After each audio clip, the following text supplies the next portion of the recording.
So let's talk about something interesting in the Web3 space. CrossForge X Burst 8. If you've ever wanted to create a game but didn't know how to code, this might actually surprise you. So what is Burst 8? Burst 8 is basically an AI game builder that runs in your browser. You don't download heavy software, you don't write complex code, you just describe the game you want, and the system builds it for you. Think of it like ChatGPT, but instead of answering questions, it builds playable game.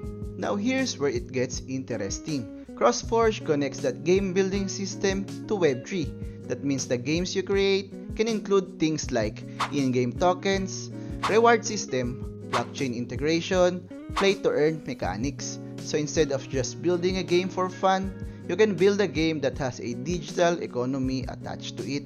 So I'm gonna teach you guys how to make a game in Burst 8 in step by step.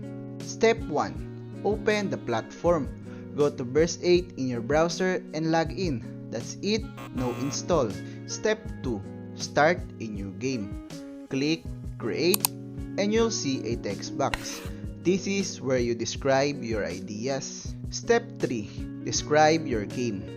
You literally type something like, create a vampire survivor like 2D action game that a magician shoots spells to eliminate enemies. The AI reads that and starts generating the map, the characters, the mechanics, and the logic, all automatically. Step 4. Test and publish. You can test the game right away inside the browser. Once you're happy with it, publish it, and now people can play it. If you are building under CrossForge, you can connect your game to token system. That means players can earn tokens.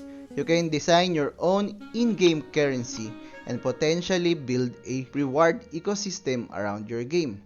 So it's not just AI game creation, it's AI plus Web3 combined. This makes it simple to enter. You don't need a full dev team, years of coding experience, huge funding, you just need ideas. And that is powerful. That is CrossForge X Burst 8 in simple terms. AI-powered game creation, optional Web3 integration, and everything runs in your browser. If you're into Web3 gaming or building digital economies, this is something worth exploring.